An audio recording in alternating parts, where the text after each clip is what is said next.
The letter that arrived every 25 years, the morning of October 3rd, 2026. Every mailbox in the forgotten town of Ashmoor received the exact same letter. No stamp, no return address, no fingerprints, only one sentence. If you are reading this, you have exactly 7 days before Ashmoor disappears. Most people laughed. Some called it a prank. Others threw it away without reading another word. But retired FBI profiler Daniel Mercer didn't. Because 25 years earlier, he had received the exact same letter, word for word, on October 3rd, 2001. Back then, he was 29, young, ambitious, assigned to investigate a missing persons case in Ashmoor. The letter had warned him to leave. He ignored it. 7 days later, 34 people vanished without leaving behind a single footprint. The investigation was buried. The town survived. But every witness remembered something different. Some swore the missing people had never existed. Others remembered attending their funerals. A few insisted they had spoken to them only hours before they disappeared. Nothing matched. No evidence agreed with itself. Daniel spent 25 years trying to explain the impossible. He never could, until now. Because the letter had returned, exactly 25 years later. Daniel carefully unfolded the paper. This time, there was something written on the back, in faded blue ink. Do not trust the church bell. His heartbeat slowed. That sentence hadn't been there before. Someone had changed the message. Someone who expected him to come back. By sunset, Daniel was driving toward Ashmoor. The road hadn't changed. The abandoned gas station, the rusted welcome sign, the endless pine forest swallowing the highway. Even the radio began to fail. At exactly 12 miles from town. Static. Nothing else. Just like 25 years ago. Daniel switched it off. He already knew what came next. Exactly 1 mile later, the road would split into 2 identical highways. One appeared on every map. The other didn't. The split emerged through the morning fog. Daniel slowed. The left road carried fresh tire tracks. The right road looked untouched for decades. A weathered wooden sign stood between them. Welcome to Ashmoor. Population, 1,184. Someone had painted over the numbers. Beneath the black paint, another number could still be seen. 0. Daniel parked. Silence surrounded him. No birds, no wind, nothing. Then, a church bell echoed across the valley. 1, 2, 3. Daniel froze. The letter. Do not trust the church bell. The sound continued. Slow, measured, almost inviting. As if the town itself wanted him to follow it. He didn't. Instead, he walked toward the old welcome sign. Something had caught his eye. Carved into the wooden post. Fresh, not weathered. Someone had scratched 3 words into the wood only recently. Turn back, Daniel. He reached out to touch the carving. The wood was still damp, as if the message had been carved, only minutes before he arrived. Then, a woman's voice came from behind him. You finally came back. Daniel turned, standing alone beside the empty road. Was a woman in her 60s, gray coat, black umbrella, calm eyes. She looked at him for a long moment, then quietly smiled. I've been waiting for 25 years. She opened her umbrella. Although not a single drop of rain was falling. The woman who never left. Daniel kept one hand inside his jacket. His fingers rested against the grip of his service pistol. Old habit. The woman noticed. You still think this can be solved with evidence? Her voice was gentle, not mocking. Simply tired. Daniel studied her face. Deep wrinkles, gray hair gathered beneath a dark hat. Her eyes carried the exhaustion of someone who had spent decades waiting. "You know my name." She nodded. "I've known it since 2001. Daniel's heartbeat quickened. "Who are you?" She looked toward the town. "My name won't help you." Silence. "But everyone here once called me Margaret Holloway." The name struck him immediately. 25 years earlier, Margaret Holloway had been listed among the missing, officially declared dead. Body never found. Daniel slowly lowered his hand from his jacket. "That's impossible." Margaret smiled sadly. "You've said that before." Daniel frowned. "What do you mean?" Instead of answering, she reached into her coat pocket, carefully unfolded a yellowed newspaper. The date at the top froze his blood. October 10th, 2001, 7 days after his first investigation. The headline read, "FBI agent disappears during Ashmoor investigation. Authorities suspend search." Daniel stared silently. His own photograph filled the front page. Younger. Exactly as he remembered. This never happened. Margaret quietly asked, "Are you certain?" A sharp pain pulsed behind Daniel's eyes. For the briefest moment, he remembered standing inside the old church, rain hammering against stained glass windows, someone screaming his name. Then, nothing. The memory vanished as quickly as it had appeared. He looked up. "What did you do to me?" Margaret shook her head. "We didn't do anything. The town did." A distant church bell rang again. 1, 2, 3. This time. Margaret's expression changed. She stepped backward. "Don't count them." Daniel blinked. "What?" "No matter what happens, don't count the bells. Too late." The fourth bell echoed across the valley. Daniel heard it. 5, 6. Without thinking, his mind counted each strike. 7, 8, 9. Margaret closed her eyes. "Oh no." Daniel frowned. "What?" she whispered. "It knows you heard." The church bell stopped. Silence returned. But something was different. Daniel noticed it immediately. The road behind him was gone.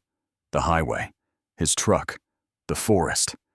Everything beyond the welcome sign had disappeared. Only thick gray fog remained. An endless wall surrounding Ashmoor. Daniel ran toward it. After only a few steps, he stopped. His truck still stood exactly where he had parked it. Only, there was someone sitting in the driver's seat, watching him. The figure wore a dark FBI jacket, hands resting calmly on the steering wheel. Its face remained hidden behind the windshield's reflection. Daniel slowly approached. The figure didn't move, didn't breathe, didn't blink. Then, the driver's window lowered by itself. The man inside looked up. Daniel felt every muscle in his body lock. Because the man inside the truck was Daniel Mercer. Only 25 years older, his hair completely white, his face lined with scars, his eyes hollow with decades of regret. The older Daniel spoke without emotion. "You counted the bells." Silence. Then he added the sentence that made Daniel forget how to breathe. "So did I." He slowly reached across the passenger seat and lifted a second letter. Still unopened. Across the front, in fresh black ink, were 5 handwritten words. "Do not open this again. The man who stayed." Neither man spoke. The younger Daniel stood outside the truck. The older Daniel remained behind the wheel for several long seconds. They simply stared at each other. It wasn't fear. It wasn't disbelief. It was recognition, like looking into a memory that hadn't happened yet. The older Daniel placed the unopened letter on the dashboard. "Don't touch it." The younger Daniel ignored him. "Who are you?" "You already know." "I want to hear you say it." The older man sighed. "I'm what happens If you stay until the 7th day. Silence. Margaret slowly lowered her head. As I feared. Daniel looked at her. You've seen him before? She nodded. Every 25 years? The older Daniel opened the truck door. His movements were slow, stiff, like someone whose body had carried far too many years. He walked toward the younger Daniel, stopped only a few feet away. You still think this town hides a killer? Daniel answered immediately. It doesn't? The older man smiled sadly. The town is the victim. A cold wind drifted through the empty street for the first time. Daniel noticed something impossible. The trees weren't moving. The grass wasn't moving. Only the fog was breathing, slowly expanding, then retreating, like enormous lungs hidden beyond the town. Margaret whispered, "It's awake." Daniel looked toward the fog. "What is?" She answered with a single word. "Ashmoor." The church bell rang again. Only once. One deep note. The older Daniel immediately covered his ears. "Don't listen." The younger Daniel did the same. The sound faded, but it left something behind. A whisper. Not outside. Inside his own mind. "Come home." Daniel froze. He knew that voice. His mother. Dead for 12 years. She sounded exactly as she had on the last phone call before cancer took her. "Nathan. No, not Nathan. Daniel, I'm waiting." His breathing became uneven. The voice continued. "You've been gone too long." Margaret suddenly slapped him across the face. The voice vanished instantly. Daniel stumbled backward. "What the hell?" She didn't apologize. "It wasn't your mother." The older Daniel quietly added, "It never is." Daniel slowly regained his composure. "What is this place?" The older version looked toward the church standing at the center of town. Old stone walls, broken stained glass, a bell tower rising above every rooftop. It feeds. Silence. Not on blood, not on bodies. He hesitated. On longing. Daniel frowned. What does that mean? It finds the one person you would sacrifice everything to see again. Then, it lets them speak. Daniel felt a chill. And if you follow? The older Daniel looked into his own eyes. You stop wanting to leave.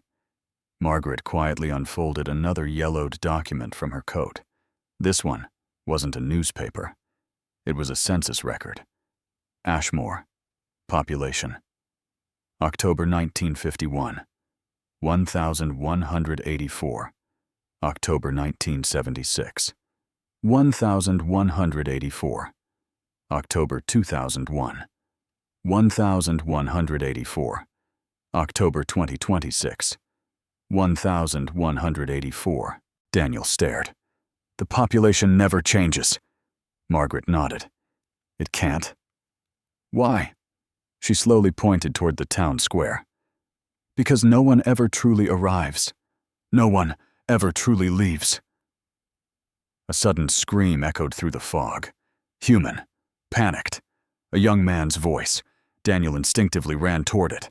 Margaret shouted after him. Wait! Too late. He rounded the corner into the square. There. A college-age tourist was pounding desperately against an invisible wall. No! Please! I can see the road! His hands struck empty air. Again. Again. Again. Then, without warning, the young man stopped moving. His expression became peaceful, almost relieved. He smiled toward someone standing beyond the invisible barrier. Dad? He took one slow step forward. There was no doorway, no opening, only fog. Yet, he walked straight into it and vanished. No sound, no struggle, nothing. Daniel sprinted to the exact spot. Empty. The young man had simply ceased to exist. Behind him, the older Daniel whispered, That's the 35th one. Silence. Then he looked toward the church tower. And tonight, it will choose the 36th. At that exact moment, the ancient church bell began ringing again. Not once, not twice, but continuously, as if someone inside the bell tower had no intention of ever stopping. The bell tower.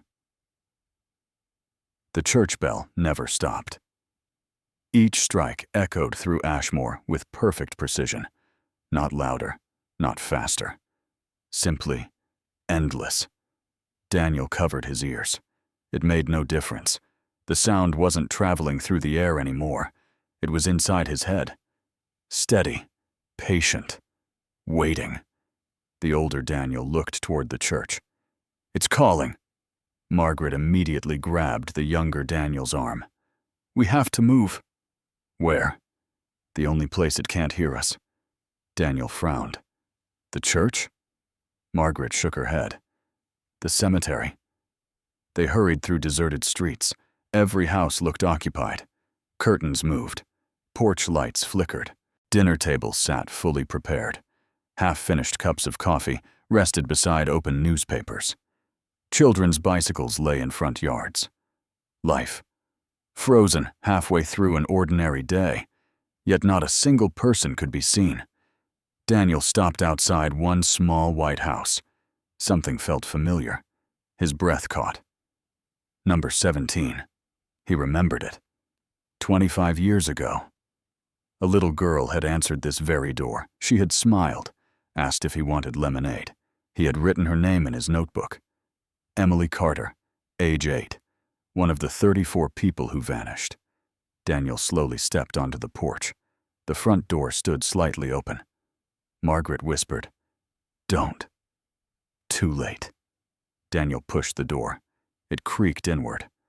The house was spotless. The television still played. A casserole sat inside the oven. Family photographs lined the fireplace. Daniel picked one up. Emily, her parents, a dog, all smiling. The date in the corner read, October 2nd, 2001, one day before the disappearances. Then, the photograph changed, right in his hands. Emily vanished first, then her mother, then the father. Finally, only the empty living room remained, as though no family had ever lived there. Daniel nearly dropped the frame. "What?" Margaret quietly answered. "The town edits itself." The older Daniel stepped closer. Every time someone is taken, history heals the wound. So no one remembers? They remember. He looked around the silent house, until the town decides they don't. The church bell suddenly stopped. Silence crashed over Ashmoor. For one brief second, everything became perfectly still. Then, every clock in the house chimed. Exactly 6 p.m. The television screen turned to static. A child's voice emerged. "If you can hear this, hide." The broadcast ended. All the lights went out. Outside. Footsteps. Not one pair. Dozens. Walking together. Slowly. In perfect rhythm. Daniel looked through the window. The street was empty. The footsteps continued. Closer. Closer. But no one appeared. Margaret extinguished the lantern she had been carrying. "Don't let them see movement," Daniel whispered. "Who?" She didn't answer. The invisible procession stopped directly outside the house. Silence. Then, someone knocked. 3 slow knocks. No voice. No breathing. Only another 3 knocks. Daniel instinctively reached for the doorknob. The older Daniel seized his wrist. "If you open it, they'll remember you're here." Daniel stared at him. "They?" The older Daniel's eyes never left the door. The missing. Another knock. This time, the old wooden floorboards trembled. A tiny crack appeared beneath the front door, not from pressure, from light. Pale blue light seeped through the gap. Then, shadows, not cast onto the floor, growing upward from it. Human silhouettes. Dozens of them, standing silently outside. Daniel counted instinctively. 1, 2, 3, 34. Exactly 34 shadows. every missing resident. Standing on the porch, waiting, a little girl's voice drifted through the wood, soft, almost cheerful. "Agent Mercer?" Daniel's blood ran cold. He recognized it immediately. Emily Carter, the 8-year-old girl who had vanished 25 years ago. She knocked one last time, then quietly asked, "Why did you leave us here?" The 34. No one answered Emily. The blue light beneath the front door grew brighter. Daniel couldn't move. The voice was identical, the same cheerful tone he remembered from 25 years ago, as though not a single day had passed. "Agent Mercer?" She knocked again. "You promised." Daniel whispered, "I never promised anything." The older Daniel slowly shook his head. "Yes, you did." A sharp pain exploded behind Daniel's eyes. Another memory surfaced. October 4th, 2001, the afternoon before the disappearances. Emily had handed him a paper drawing. A church. A bell. 34 stick figures holding hands. She had looked up at him and smiled. "Will you come back tomorrow?" Daniel had laughed. "Of course, I promise." The memory shattered. Daniel staggered backward. His face turned pale. "I remember." The older Daniel nodded. "So did I." Another knock. Not impatient, not threatening, simply hopeful. Emily spoke again. "We've been waiting for so long." Margaret stepped between Daniel and the door. "You cannot answer." Daniel looked at her. "They're alive." "No, they're speaking. That's different." The older Daniel quietly added, "They stopped being people the night the bell chose them." Silence. They became echoes. Outside, another voice joined Emily's. An elderly man. Daniel. Another. A teenage girl. Then another. 34 voices, all speaking at once. Not screaming, not crying, only asking, "When are we going home?" The house began shaking. Dust drifted from the ceiling. The family photographs rattled against the walls. Then, every picture frame flipped over by itself, one after another, as though invisible hands had turned them. Daniel carefully lifted the nearest frame. The photograph had changed again. The family was back. Only now, 34 unfamiliar faces stood behind them, watching. None of them smiled. Margaret whispered, "They're inside." Daniel frowned. "Inside what?" "The photographs." He stared at her. She continued, "The town remembers people, the way photographs remember light." A sudden crash echoed upstairs. Heavy footsteps.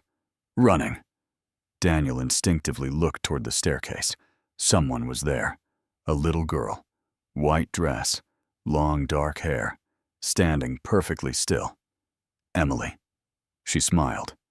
Not through the front door. Inside the house. Daniel's pulse exploded. "Emily." She tilted her head. "You finally came." Then, without moving her lips, she whispered directly into his mind, "The bell isn't calling us." Silence. It's warning us. Before Daniel could respond, Emily looked toward the ceiling. Her smile vanished instantly. Her eyes widened with terror. "Hide." She disappeared. Not by running, not by fading. Simply gone. The church bell rang. Once. The entire house trembled violently. Twice. Every window shattered inward. 3 times. The blue light beneath the door vanished. Outside. The 34 shadows were gone. Completely. Leaving only empty streets. Daniel slowly exhaled. "It's over." The older Daniel didn't answer. He was staring through the broken window. At the church, his face drained of color. Daniel followed his gaze. The bell tower was empty. The massive bronze bell still swung back and forth. But there was no rope, no mechanism, nothing touching it. Yet it continued ringing. Slowly, deliberately. Then Daniel noticed something far more terrifying. The bell wasn't moving by itself. Someone was standing inside it, not beneath it. Inside the hollow bronze bell itself. A tall silhouette, perfectly motionless, watching the town from within. Lightning flashed across the darkening sky. For the briefest instant, the figure's face became visible. Daniel stopped breathing. It was him, not the older Daniel beside him, not the younger Daniel reflected in a window. Someone older still. Far older. His hair was completely white. His skin looked almost translucent. His eyes were black.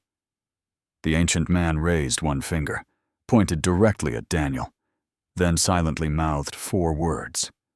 "Don't let it ring." The bell-keeper lightning disappeared. Darkness returned. The figure inside the bell was gone. Only the ancient bronze bell continued its slow, impossible swing.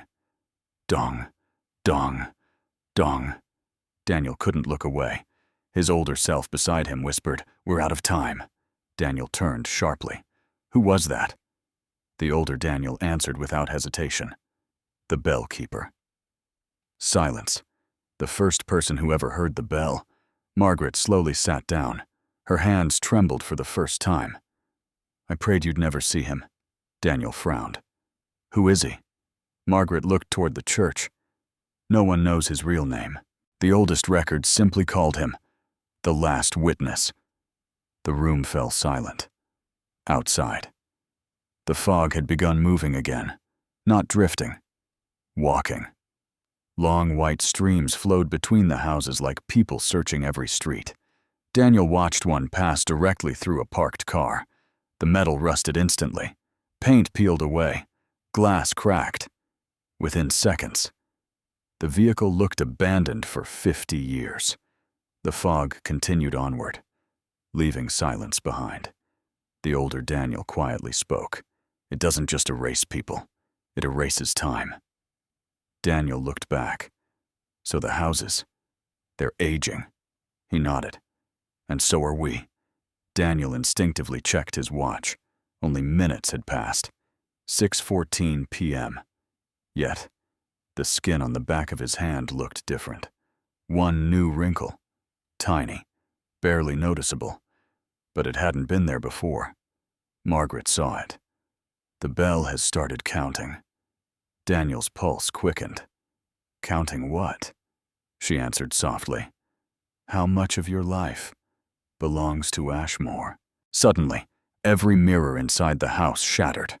Not outward, inward, as though something behind the glass had punched through. The living room mirror exploded first, then the hallway, then the upstairs bathroom. Thousands of glittering fragments scattered across the floor, inside every shard. Someone was moving. Daniel knelt beside one. His own reflection looked back, only it wasn't copying him. It smiled. Daniel hadn't. The reflection slowly raised one finger, pressed it against the inside of the glass, then whispered, "He's lying." Daniel stared. The older me? The reflection blinked once. No. The bell. The shard instantly turned black. A deafening crack echoed from outside. The church bell had stopped. For the first time since sunset. Absolute silence covered Ashmoor. Even the wind disappeared. The older Daniel closed his eyes. "It's here." Daniel looked toward the broken window. "What is?" No answer. Instead, something enormous moved through the fog, too large to be human, too slow to be an animal. Its outline stretched between rooftops, a towering silhouette, visible only because the fog bent around it. Every step caused the ground to vibrate. Boom, boom, boom.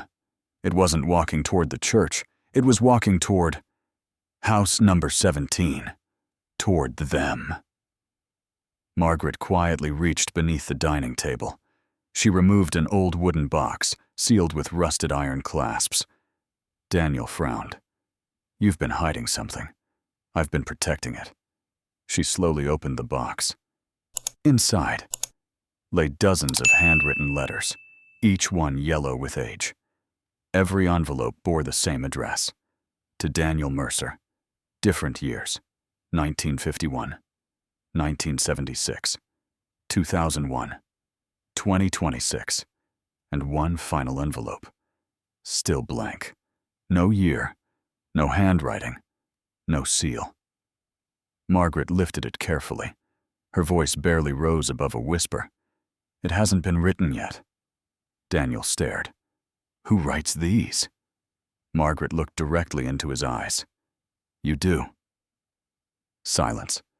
Every 25 years, one Daniel stays behind. Outside, the giant silhouette stopped directly in front of the house. The floorboards groaned beneath its weight. A shadow swallowed every window. Then, 3 slow knocks echoed through the front door. Not from a hand. From something. Far too large to have one. A voice followed. Deep, ancient, calm. Daniel Mercer. It's time to ring the bell. The bell chooses no one breathed. The 3 knocks still echoed through the house. Daniel looked at the front door. The shadow outside reached nearly to the roof. Whatever stood there was at least 20 feet tall. Yet the voice had sounded perfectly human. Daniel Mercer. It's time to ring the bell. The younger Daniel stepped toward the door. The older Daniel blocked his path. You cannot answer. Daniel snapped back. You said that about Emily. I was right. You've been wrong about everything else. Silence. The older Daniel didn't argue. Instead, he slowly reached into his coat, pulled out an old leather notebook, the same notebook Daniel carried during the Ashmoor investigation in 2001. Only, this one was filled. Every page, every margin. Thousands of handwritten notes. He handed it over. I wrote this, so you wouldn't repeat my mistakes. Daniel opened to the first page. Across the top, in faded black ink. Ashmoor does not take people. People give themselves away. He frowned. What does that mean? The older Daniel turned to the final page. Only one sentence had been written, in large, shaky handwriting. The bell never chooses. Daniel looked up. The bellkeeper said it's time to ring it. The older Daniel nodded. Exactly. He wants you to believe it chooses. Silence. But it can't. Outside, the ancient voice spoke again. Daniel, I know what you've lost. Immediately. The living room changed. Not physically. Emotionally. The smell of fresh coffee filled the air. A familiar perfume drifted through the hallway. Daniel froze. His wife, Anna, dead in a highway accident 14 years earlier. He hadn't thought about that perfume in years. Then, he heard her laugh. Soft, gentle. From the kitchen. Margaret shut her eyes tightly. No, the older Daniel whispered. It found her. Daniel slowly turned. Standing in the kitchen doorway, Anna smiled exactly as she had on the morning she died. Blue sweater, wedding ring, a coffee mug in her hand. She looked completely alive. Daniel, her voice trembled. Come home. Every instinct inside him screamed to run toward her. Instead, he opened the notebook again. A folded photograph slipped onto the floor. It showed the older Daniel, standing in front of the church. Beside him, Anna, alive, smiling, holding his hand. Across the bottom, someone had written, Day 1947. It still isn't her. Daniel's hands began shaking. He looked back toward the kitchen. Anna hadn't moved. She simply waited, patiently, the way only someone who truly loved him would. The older Daniel quietly spoke. Ask her. What? Ask her something only Anna would know. Daniel swallowed, slowly looked toward her. Where did I propose? She smiled instantly. Lake Everett. Correct. Daniel's heart raced. He tried again. What song played at our wedding? Without hesitation. Wonderful Tonight. Correct again. Margaret slowly backed away. No. Daniel asked one final question. The last thing you said before you left that morning. Anna's smile faded. For the first time. She hesitated. Only for a second. Then she answered. I love you. Daniel closed his eyes. A tear rolled down his face. Tum. Anna looked confused. What? Daniel whispered. You were angry. Silence. You said, we'll talk tonight. The woman standing in the kitchen didn't answer. She simply stared. Her smile slowly widened. Too wide. Far too wide. Until it stretched almost from ear to ear. Her eyes turned completely black. Then, she spoke. Not with Anna's voice, but with the same ancient voice from outside. Very good. You remembered. In the same instant, every window in the house exploded outward. The giant shadow vanished. The front door swung open by itself. The street outside was empty, except for the church. Its massive wooden doors had opened for the first time in 25 years. Warm golden light poured from inside. Music drifted through the square. Not church music. A lullaby.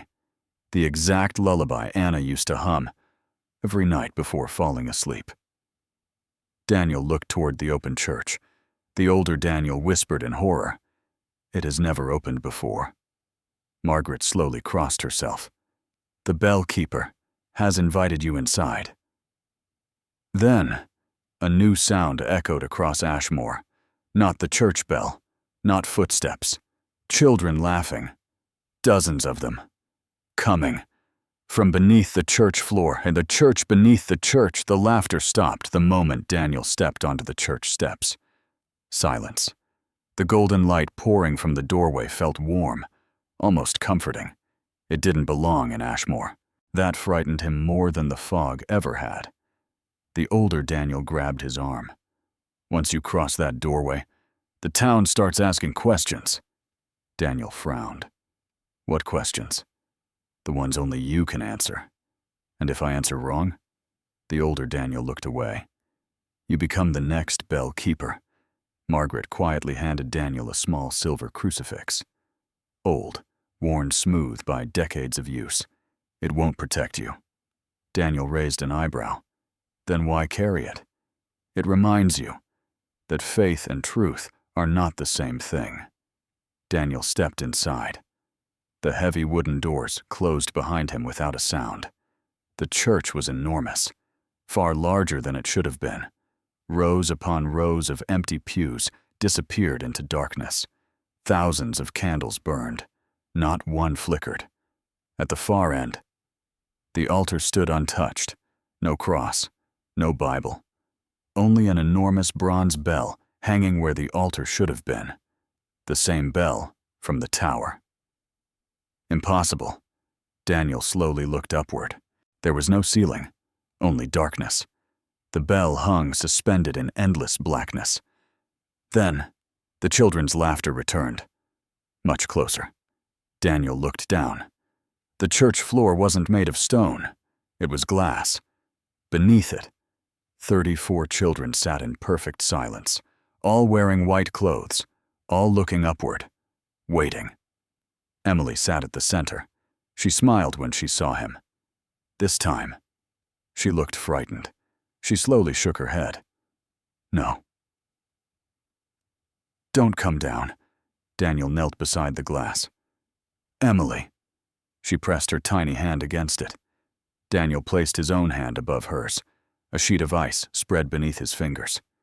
Then, words appeared inside the glass. Not spoken. Written. One letter at a time. We were never taken. We came here. Daniel stared. What? Emily pointed upward, toward the bell. Not downward, not toward herself. The bell. A voice echoed through the church, not the bell keeper, not Ashmoor. Another voice, older, female. She is telling the truth. Daniel turned. An elderly nun stood near the last row of pews. Her black habit looked impossibly old. The fabric had almost turned gray. She carried an oil lantern instead of a candle. Her face was deeply lined, yet her eyes remained sharp. "You must be Sister Abigail." She smiled gently. "So, someone still remembers my name." Daniel frowned. "You know me? I baptized you." Silence. Daniel laughed. "No, I grew up in Boston." "You remember Boston?" She corrected him softly. "But that isn't where you were born." Daniel's smile disappeared. The nun slowly walked toward him. Each footstep echoed far longer than it should have. She stopped beside the glass floor, looked down at Emily. They weren't kidnapped. They volunteered. Daniel stared. Children don't volunteer to disappear. They do, when they're saving everyone else. The church trembled. The bronze bell above them swayed slightly. No sound came from it. Sister Abigail looked up. "We don't have much time." Daniel stepped closer. "Tell me what Ashmoor really is." The old nun closed her eyes. For 43 years, for 25 years, everyone had given him fragments.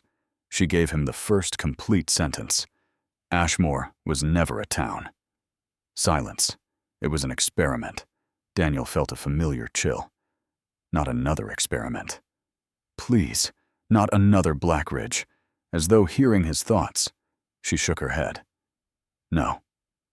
This one was older, much older. She looked directly into his eyes. In 1891, a comet fell into these mountains. Daniel frowned. A comet? It wasn't made of stone. Silence. It was made of memory. The church became perfectly still. Even the candles stopped burning. Sister Abigail whispered the words no one had spoken for more than a century. They called it the Echo Stone. At that exact moment, the bronze bell rang by itself. Once. The glass floor beneath Daniel's feet cracked from one end of the church to the other. Emily screamed, not in fear, in warning. She pointed beneath the widening crack. Daniel looked down. The children were gone. In their place. Thousands of adults now stood beneath the glass.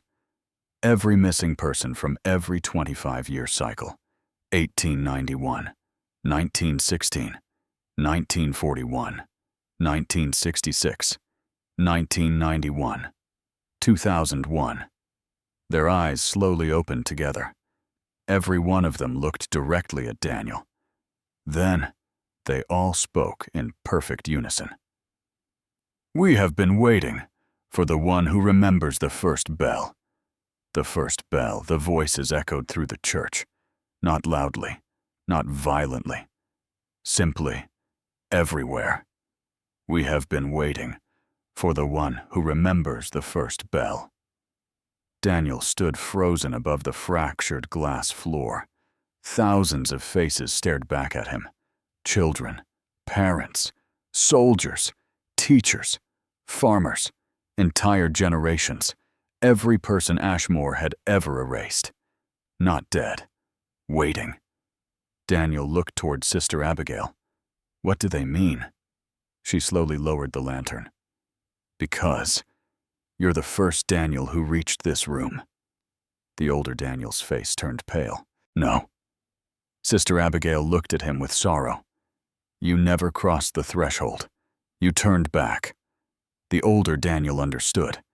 For 25 years, he had believed he knew the whole truth. He had never even reached the beginning. The bronze bell swayed gently above them, still silent. Sister Abigail pointed toward it. "That is not the first bell." Daniel frowned. "It isn't?" She shook her head. "It is only the shell. The real bell is beneath us, without warning." The cracked glass floor dissolved. Not shattered, dissolved, like ice melting into clear water. The thousands below remained standing. But now, Daniel could see them clearly. They weren't ghosts. They weren't echoes. They were perfectly preserved, as if time itself had stopped around them. No one aged. No one blinked. No one breathed. Waiting. Always waiting. Emily stepped forward.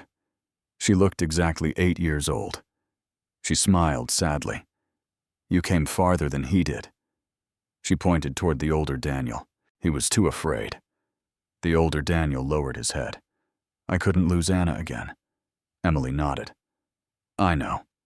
Then she looked back at Daniel. But you're different. Daniel stepped onto the transparent floor. It held his weight, like walking across still water.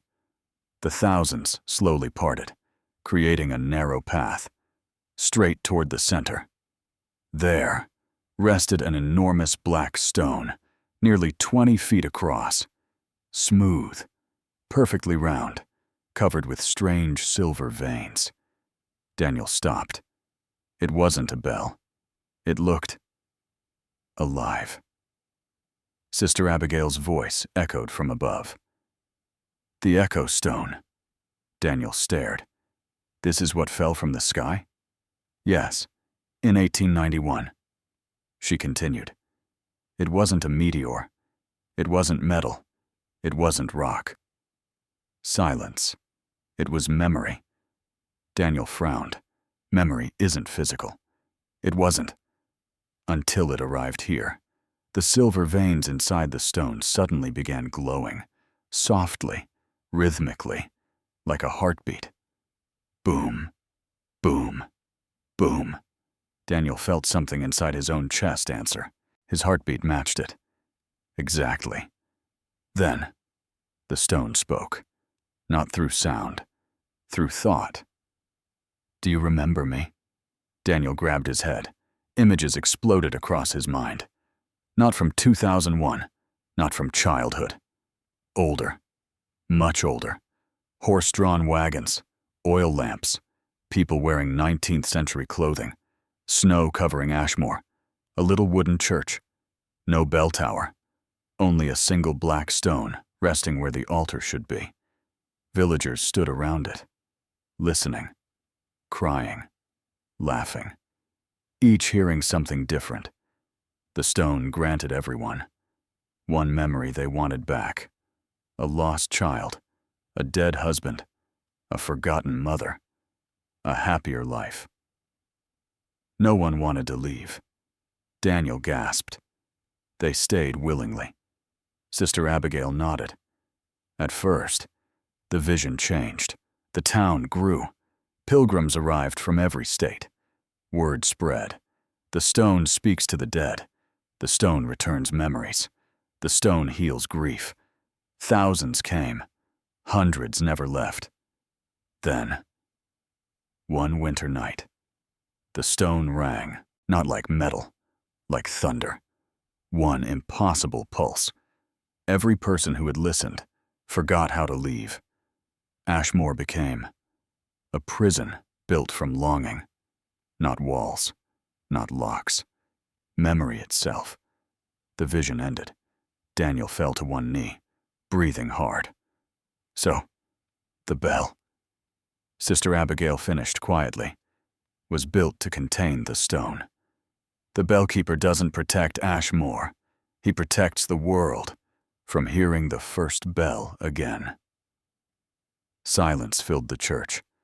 The older Daniel whispered, "Then why does it keep calling people here?" No one answered. Instead, the black stone slowly split open. A thin line of white light appeared down its center. The heartbeat stopped. Then, a small child stepped out, barefoot, no older than 10, neither boy nor girl. Its eyes shimmered like liquid silver. Its voice carried no emotion, only curiosity. It looked directly at Daniel, then asked a single question. Why do humans always mistake memory for love? The child without memories, the church fell silent. Even the echo stone stopped glowing. The child waited patiently. Why do humans always mistake memory for love? Daniel opened his mouth. No answer came. Because he wasn't sure. The child tilted its head. You don't know. Daniel slowly replied, I know memories remind us of the people we love. The child smiled gently. No, they remind you of yourselves. The words echoed across the underground chamber. Every preserved person beneath the glass lowered their heads, as though they had heard this conversation before, many times. Sister Abigail whispered, "Don't argue." Daniel frowned. "Why? It doesn't understand us." The child immediately corrected her. "I understand perfectly." Silence. "I simply don't understand why humans choose pain." The echo stone pulsed once. A circle of silver light spread across the floor. Every person inside it suddenly began moving, not walking. Remembering, Daniel watched a mother embrace her son, a soldier return home, a husband kiss his wife. Thousands of beautiful memories unfolded around them. Perfect, untouched, frozen forever. The child watched them without emotion. They never wanted to leave. Daniel quietly answered, "They were happy." No, they were finished. Daniel looked sharply toward the child. "What does that mean?" "You call it happiness. We call it completion." The child slowly approached the echo stone. Its tiny hand rested against the black surface. Silver light climbed its arm. "When your species hurts, you search for what is gone. When you find it, you stop creating what comes next." The underground chamber became perfectly still. You live backward. We live forward. Daniel remembered Anna. He remembered standing at her grave every anniversary, remembered refusing promotions, refusing relationships, refusing another life, waiting for someone who could never return. The child looked into his eyes. "You never stopped surviving, but you stopped living for the first time." Daniel had no argument. The older Daniel quietly laughed, a tired, broken laugh. "I spent 25 years trying to hear her voice again." The child nodded. "I know. You visited Ashmoor 12 times. You almost rang the bell. Every year." The older Daniel closed his eyes. "I wanted one more conversation." The child answered softly, "And you traded 25 years for one memory." Margaret wiped tears from her face. "So that's what Ashmoor does." Sister Abigail nodded. "It doesn't steal people. It offers them one perfect yesterday." Daniel whispered, "And they choose not to leave." The child looked toward the massive bronze bell above. It was never built as a prison. It was built as a promise. Daniel frowned. A promise? That no one would hear the echo stone again? Another pulse echoed through the chamber. Boom! This time, the silver veins covering the stone began turning black. One by one, the child looked up for the first time. Its calm expression disappeared. Something new crossed its face. Concern. Sister Abigail noticed immediately. "What happened?" The child answered quietly. "He has awakened." Silence. Daniel looked around. "Who?" The child slowly raised one trembling finger, not toward the bell, not toward the stone, upward, toward the surface, toward the town, the first listener. At that exact moment, a scream echoed from somewhere above the church, then another, then dozens more. The older Daniel looked toward the staircase. "That's impossible," Margaret whispered. "The town has people again." Daniel ran toward the stairs. The others followed. They burst through the church doors into the square. Ashmoor was alive. Children rode bicycles. Cars filled the streets. Stores were open. Music drifted from cafes. Hundreds of ordinary people walked peacefully through town, laughing, talking, living. It looked completely normal. Daniel stared in disbelief. "What happened?" The child emerged behind them, its silver eyes fixed on the crowd. They remembered. Silence. But its voice became almost a whisper. They remembered lives that never existed. Daniel's blood ran cold. He watched a woman hug a little boy. The boy suddenly stopped, looked directly at Daniel, then smiled. Not like a child, like someone far older.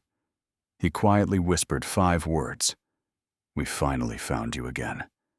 Every person in the town froze, slowly, at exactly the same moment. Hundreds of heads turned toward Daniel, and every one of them smiled. The town that remembered too much. No one moved. Hundreds of smiling faces stared directly at Daniel, not frightened, not hostile, simply recognizing him. The little boy standing nearest slowly repeated, "We finally found you again." Then, every person in the square spoke the exact same sentence, in perfect unison. "Welcome home." Daniel instinctively stepped backward. The older Daniel grabbed his shoulder.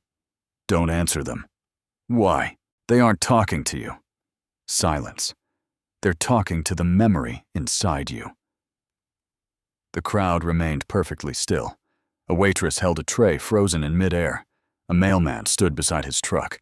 A police officer rested one hand on his patrol car. No one blinked. No one breathed. Only smiled. Waiting. The child from the echo stone watched them carefully. Its silver eyes reflected every face. Then it quietly whispered, "They're synchronizing." Daniel frowned. With what? The child looked toward the mountains beyond Ashmoor. It corrected itself. With someone. Suddenly, every church clock in town began ringing. Not bells. Clocks. Hundreds of ticking mechanisms echoed together. Tick, tick, tick. The sound became louder every second. Daniel looked around. Every clock showed a different time. 6:14, 11:47, 3:03, 12:00, 8:25. None agreed. Yet, they all ticked in perfect rhythm. Sister Abigail's face turned pale. "It has begun." Daniel looked at her. "What has?" She slowly pointed toward the smiling crowd. "They've stopped remembering their own lives." A young mother suddenly hugged the child beside her. Tears filled her eyes. "My son." Then confusion crossed her face. She looked down. "No. My brother?" She blinked again. "Husband?" Every memory changed. Again, again, again. The child in her arms became someone different every few seconds. Not physically, only in her mind. She began crying uncontrollably. "I don't know who you are." The same thing spread across the square. An elderly man forgot his wife's name. A police officer saluted a complete stranger. Children called unknown women Mom. Parents introduced themselves to their own sons. Identity itself was unraveling. Daniel whispered, "They're losing their memories." The child shook its head. "No, they're receiving too many." The echo stone pulsed beneath the church. Once, twice, 3 times. Each pulse sent another wave through town. Daniel grabbed his head. Suddenly, he remembered graduating from a school he had never attended, serving in a war that had never happened, living in Chicago, living in Texas, living in England. Thousands of impossible lives flooded his mind, all equally real. He collapsed to one knee. The older Daniel caught him. "It gets worse." Daniel looked up. "What is this?" The older Daniel answered with quiet horror. "The echo stone isn't returning memories anymore." Silence. "It's releasing them." Margaret slowly turned toward the church. For 135 years, it stored every memory anyone ever surrendered. The child nodded. "Yes." Daniel's breathing became uneven. "So, all those memories belong to everyone?" "No." The child's expression changed. They belonged to one person. Silence covered the square. Even the crowd stopped smiling. Daniel slowly stood. "What do you mean?" The child looked directly into his eyes. When the echo stone arrived, there were no memories inside it. It learned From the first human who touched it. Daniel frowned. The first listener. The child nodded. He gave us language. He gave us emotion. He gave us grief. He gave us love. And he never came back for them.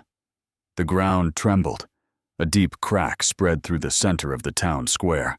Stones split apart with a deafening roar. From beneath the earth, something enormous began rising. Not a monster, not a machine. A chair, ancient, carved entirely from black stone. Its surface was covered with thousands of names, every missing resident of Ashmoor, every 25-year cycle, every generation. At the top, one name remained unfinished. Only 6 letters had been carved. Daniel. The final letters had not yet been completed. The child looked at the empty space beside the name, then quietly said, "The first listener is returning." Daniel stared at the chair. Who was he? For the first time since emerging from the echo stone. The child looked afraid. Its silver eyes dimmed. Its voice almost broke. He wasn't the first victim. A long pause. He was. The first Daniel Mercer. The first Daniel Mercer. No one spoke. The black stone chair stood at the center of the shattered square. The unfinished name. Daniel seemed to pulse beneath the fading daylight. The child from the echo stone slowly approached it. Its silver eyes never left the empty space where the remaining letters should have been. You asked who the first listener was. Daniel nodded. You said, "He was the first Daniel Mercer." The child answered quietly. Yes. The older Daniel shook his head. That's impossible. My family records go back 200 years. There wasn't another Daniel Mercer. The child looked at him. There wasn't. After Ashmoor. The words settled over the square like frost. Sister Abigail slowly opened her lantern. Inside, there was no flame, only a folded journal wrapped in faded leather. She held it carefully. I prayed this day would never come. Daniel frowned. What is it? The first diary. She handed it to him. The leather cracked as he opened it. The ink had almost disappeared with age, yet the first page remained perfectly clear. March 4th, 1891. My name is Daniel Mercer. Today I accepted the position of schoolteacher in the new settlement of Ashmoor. The townsfolk are kind. The mountains are beautiful. And tomorrow, we are climbing to examine the strange stone that fell from the sky. Daniel's hands froze. His own handwriting. Not similar. Identical. Every stroke. Every curve. Exactly like his own. He turned another page. March 5th, 1891. The stone spoke. Not with words. With memories. It showed me my wife. Alive again. I believed it was a miracle. I was wrong. Another page. March 8th, 1891. No one wants to leave. Every person hears someone they lost. Every person believes they have found heaven. I fear we have welcomed something that feeds on remembrance. Daniel swallowed hard. The final pages had become hurried. The handwriting shook violently. Ink stained the margins. If anyone ever reads this, do not destroy the stone. It cannot die. Do not bury it. It will be found again. Do not listen to it. It learns. Every memory we surrender makes it more human. Every grief teaches it love. Every regret teaches it hope. When it finally understands us, it will never let us go. The last page contained only one sentence, written so deeply the pen had torn through the paper. When I can no longer resist, build the bell. Then, forget my name. Daniel slowly lowered the journal. The square remained silent. The older Daniel whispered, "He built the bell." The child nodded and became its first keeper. Daniel looked toward the ancient bronze bell towering above the church. So, he trapped the echo stone. Yes, but not before. The child hesitated. It copied him. A cold wind swept across Ashmoor. The smiling townspeople suddenly became motionless again. Every pair of eyes turned toward the church, not by choice, by instinct. Something inside the bell tower had moved. The bell rang, once, only once, but this time, the sound wasn't heard. It was remembered. Daniel suddenly knew things he had never learned. The layout of every street in Ashmoor, the names of people born a century before him, the sound of his father's voice, before his father had ever existed. Thousands of impossible memories crashed into his mind. He fell to one knee. Blood trickled from his nose. The child looked toward the bell in alarm. No. It found him. Daniel forced himself to look up. What found me? The child's voice trembled for the first time. The copy. High above them, a silhouette appeared inside the bell. Not the ancient bell keeper Daniel had seen before. This figure was younger, much younger. He wore 19th century clothing. His face was unmistakable. Daniel Mercer. Not resembling Daniel. Identical. Only his eyes glowed with liquid silver. He slowly stepped out of the bronze bell and onto empty air, standing effortlessly above the town. Every person below immediately knelt, not in fear, in recognition. The silver-eyed man smiled gently, then spoke with a voice that carried across every street. I have spent 135 years learning how to become human. He looked directly at Daniel, and today, I finally found the last memory I need. Silence. He placed one hand over his own chest, then calmly finished the sentence. Yours, the memory. He could never copy. No one moved. The silver-eyed man stood above Ashmoor, weightless, silent, watching Daniel with an expression that wasn't cruel. It was curious. I have spent 135 years learning how to become human. His eyes drifted across the motionless town. I learned grief. I learned hope. I learned regret. I learned fear. He smiled softly. But there is still one memory I cannot understand. He looked directly at Daniel. You. Daniel slowly stood. Blood still ran from his nose. You copied the first, Daniel Mercer. Yes. You copied everyone after him. Yes. You copied their memories. Yes. Silence. So why can't you copy mine? The silver-eyed man answered without hesitation. Because it has never happened before. The child from the echo stone looked down. It tells the truth. Daniel frowned. What? The child quietly explained. The echo stone can only remember what has already been lived. It cannot remember a choice that has never existed. The older Daniel suddenly understood. That's why every cycle repeats. The child nodded. The stone learns from repetition. It cannot imagine. Silence. It can only imitate. Daniel looked back toward the silver-eyed man. So all this time, you weren't trapping people, you were studying them. The man smiled. I was becoming them.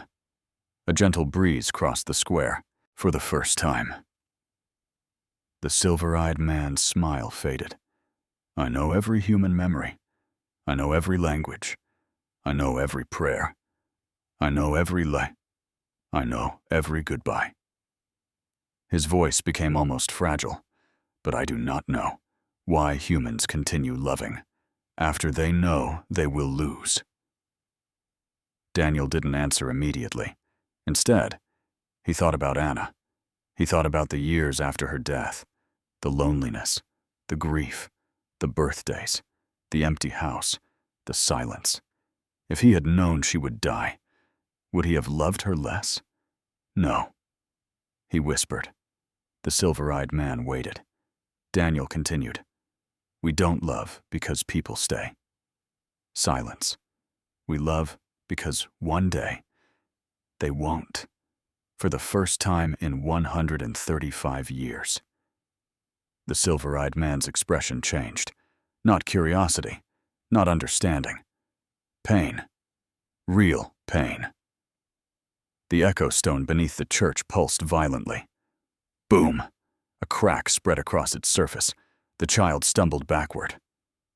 No, it heard you. The silver-eyed man placed one trembling hand against his chest. He looked confused. His breathing became uneven. I remember... He stopped. No, I feel... The word seemed unfamiliar, almost impossible. He whispered it anyway. Loss. The entire town shook. Every smiling resident gasped simultaneously. Their identical expressions disappeared. Some began crying. Others laughed. Others screamed. Each face became different. Unique. Individual. The synchronization was breaking. Margaret looked toward Daniel in disbelief. You did something. Sister Abigail slowly smiled. No, he didn't. She looked toward the silver-eyed man. He did. The bellkeeper looked at his own shaking hands.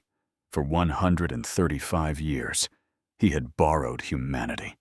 Now, for the first time, he possessed it. And with it came grief. Real grief. Not remembered. Experienced. He looked toward the black stone chair, toward the thousands of names carved into it, toward every person Ashmoor had ever held. Tears formed in his silver eyes. I thought, they wanted to stay. The child quietly answered, they wanted one more goodbye. Silence. You gave them forever instead. The bellkeeper slowly closed his eyes. The bronze bell above the church began to crack. Hairline fractures spread across its surface. The sound echoed across the valley, not as a ring, as something breaking. The silver-eyed man looked at Daniel one last time. If I let them go, there will be nothing left of me. Daniel stepped forward. You were never supposed to be remembered. Silence. You were supposed to let people remember each other. The bellkeeper smiled. A small, human smile. Then he whispered, I think I finally understand. At that exact moment, the great bronze bell shattered. Not outward. Inward. Thousands of fragments collapsed into the echo stone beneath the church. The black surface split open from top to bottom. Blinding white light erupted from its center. Every missing person in Ashmoor slowly lifted their heads.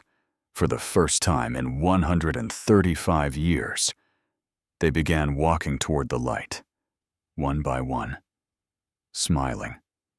Not because they were returning, because they were finally saying goodbye.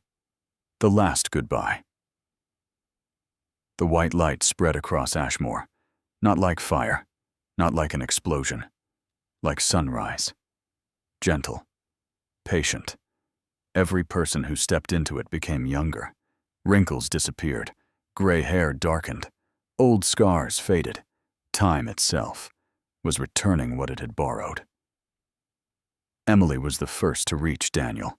She looked exactly as she had the afternoon they first met in 2001. She smiled. This time, without sadness. You kept your promise. Daniel felt his throat tighten. I came back. Emily nodded. I know. Then she wrapped her small arms around him. For the first time. She felt warm. Real. Not a memory. Not an echo. A little girl saying goodbye, one by one. The others followed. The old farmer Daniel had searched for. The school principal. The young mechanic. The nurse. 34 people from 2001. Then the missing from 1976. Then 1951. Then strangers from years no history book had ever recorded. No speeches. No questions. Only gratitude. Every goodbye lasted just a moment. Yet somehow, it felt like a lifetime. The bellkeeper remained where he stood. His silver eyes watched every soul leave. Each step they took toward the light made him fainter. The copied memories inside him were leaving, returning to those who had created them. He looked smaller now, not physically, existentially, like someone slowly remembering. He had never truly existed. The child from the Echo Stone walked beside him. "You can still stop this." The bellkeeper smiled. "I know. If you call them back, they will come. I know. You'll survive." Silence. The bellkeeper looked toward the endless line of people disappearing into the light. "No," he whispered. "They've waited long enough." The child looked confused. "You've changed," the bellkeeper answered softly. "I've finally become human, far above the town." The clouds began breaking apart. For the first time, stars appeared above Ashmoor. Not remembered stars, real ones. The older Daniel stared upward. "I've never seen the sky here." Margaret quietly smiled through tears. "Neither have I." Then, the Echo Stone trembled, not violently, peacefully. Its black surface became transparent. Inside, Daniel saw something impossible. The original schoolteacher, the first Daniel Mercer. He wasn't trapped. He wasn't imprisoned. He was asleep, curled peacefully beneath the stone, as though he had been dreaming for 135 years. His eyes slowly opened. He looked directly at Daniel. Then, he smiled, a tired teacher's smile, the kind given to a student who had finally understood the lesson. He never spoke. He didn't need to. He simply closed his eyes again. His body dissolved into thousands of tiny lights. The Echo Stone cracked once more. Then, turned into ordinary gray rock. Nothing more. Nothing less. The bellkeeper looked at his empty hands. Every silver vein beneath his skin faded away. His eyes became ordinary, blue, human. He laughed quietly. "I can't hear them anymore." Daniel stepped closer. "Who?" "The memories." Silence. "They're finally gone." The bellkeeper looked around the town. The smiling crowd had disappeared. The fog was gone. The impossible stillness had vanished. Ashmoor looked abandoned. Just an old mountain town. Empty. Weathered. Free. He turned back toward Daniel. "For 135 years, I believed I was protecting love." A long pause. "I was protecting fear." Daniel nodded slowly. "We all do that sometimes." The bellkeeper smiled one final time. "Thank you for teaching me the difference." A gentle wind crossed the square. His body began breaking apart into tiny particles of light. Not painfully, peacefully, like dust illuminated by morning sun. Within seconds, nothing remained. No footprints, no ashes. Only silence. The bronze bell tower, collapsed by itself. Stone after stone, without violence, without noise, as if the church had simply decided its work was finished.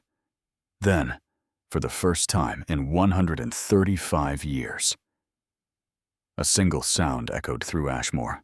Not a bell, not a voice.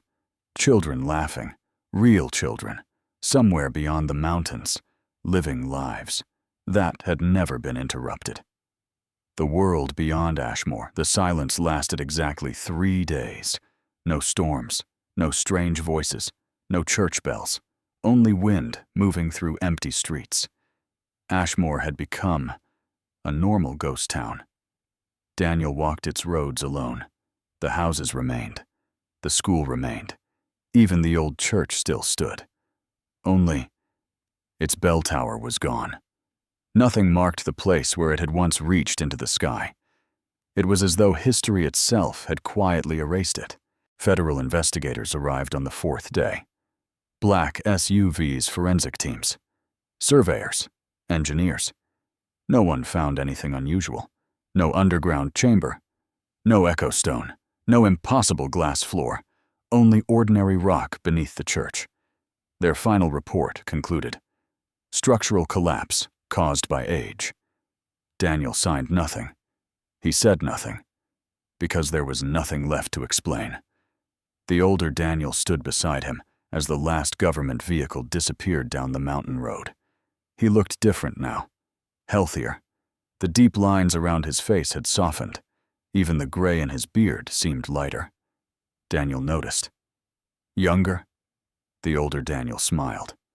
I think time finally started moving again. Margaret packed a single suitcase. The black umbrella she had carried for 25 years rested beside the front door. Daniel asked, "Where will you go?" She looked toward the mountains. "I honestly don't know." Then she laughed quietly. "For the first time in my life." That's a wonderful feeling.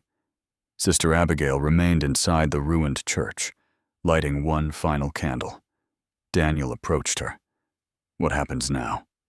She carefully extinguished the flame. The same thing that happens to every miracle. Silence. It becomes a story. That evening, Daniel climbed the ridge overlooking Ashmoor. The entire valley stretched beneath him. Peaceful, ordinary, beautiful. He reached into his jacket pocket. The small silver crucifix Sister Abigail had given him was still there. Only, it wasn't silver anymore. It had turned into weathered oak, as though it had always been carved from wood. Daniel smiled. Reality had finished correcting itself. His phone vibrated. The caller ID displayed a name he hadn't seen in 14 years. Anna. His heartbeat stopped. Slowly, he answered. "Hello?" Silence. Then, a woman's voice. "Sorry, I think I dialed the wrong number." Daniel closed his eyes. It wasn't Anna. Just another woman. Another life. Another ordinary mistake. He smiled anyway. "No problem. I hope you have a good day." "You too." The call ended. Daniel stared at the empty screen, then quietly slipped the phone back into his pocket. For the first time since Anna's death, he didn't wish the call had lasted longer. He didn't wish it had been her. He simply accepted that it wasn't. The older Daniel watched him. "You've changed." Daniel nodded. "I finally understand." "What? You don't honor the people you lose by refusing to live without them." The older Daniel smiled. "I wish I'd learned that sooner." "So do I." The morning sun rose over Ashmoor. Warm light spilled across the abandoned streets. Daniel took one last look at the town, then turned away, without looking back. This time, Ashmoor didn't call his name. It didn't need to. It had finally let him go. As Daniel disappeared down the mountain road, a small wooden sign stood quietly beside the highway, freshly painted. Simple. Almost forgotten. "Welcome to Ashmoor Historical Preserve, population, 0 below it." Someone had carved a final sentence into the wood, not recently. Long ago. So deeply it had survived everything. The greatest prison was never this town. It was yesterday. The letter that shouldn't exist. 6 months later, winter settled quietly across the mountains. Ashmoor had become a protected historical site. Tourists visited. Photographers wandered the abandoned streets. Children laughed where silence had once ruled. No one reported strange voices. No one heard church bells. The nightmare was over. Daniel had returned to Washington. His office looked exactly as it always had. Case files, coffee stains, a window overlooking gray city streets. Ordinary. Exactly the way he wanted it. Until a plain envelope appeared on his desk. No postage, no return address. His secretary insisted it hadn't arrived through the mail. It was just there. Daniel's pulse slowed. He carefully turned it over. Blank. Inside, only a single folded page. He unfolded it. His eyes widened. The handwriting belonged to the first Daniel Mercer. If this letter exists, then the world survived. If the world survived, then you chose correctly. Thank you. Nothing else. No warning. No mystery. Only gratitude. Daniel smiled, then quietly placed the letter inside his desk drawer. Some stories were meant to end. 1 year later, Sister Abigail passed away peacefully. She was 98 years old. Her funeral was small, simple. Daniel attended. So did Margaret. The older Daniel. None of them spoke about Ashmoor. No one else at the service knew the truth. They didn't need to. After the ceremony, the parish priest approached Daniel. "She left something for you." He handed him a small wooden box. Inside lay the old lantern Sister Abigail had carried beneath the church, along with one final note. "Do not remember Ashmoor every day. Remember it only when you forget to live." Abigail. Daniel closed the box. He understood. Memories were never meant to become homes, only guides. Years passed. The older Daniel grew old naturally. Margaret moved to the coast. Daniel retired from the FBI at 68. He never wrote a book, never gave interviews, never tried to prove what had happened. Because the greatest proof was that nothing strange ever happened there again. On a warm spring afternoon, Daniel made one final visit to Ashmoor. Wildflowers covered the hills. The old church had become little more than ivy-covered stone. Children from nearby towns played among the ruins. One little girl wandered over. She couldn't have been older than 8. She looked at Daniel and smiled. "Excuse me, sir." He smiled back. "Yes. My teacher said this place used to be haunted." Daniel glanced toward the empty church, then back at the little girl. "What do you think?" She shrugged. I think it's just peaceful." Daniel looked across the valley. The wind carried birdsong. "Nothing more." He nodded. "I think you're right." The little girl waved goodbye and ran back to her classmates. Daniel remained standing for a long moment. Then he quietly whispered into the spring breeze, "Goodbye." No voice answered. No bell rang. Only sunlight warmed the old stones. And somehow, that was the happiest ending Ashmoor could ever have had.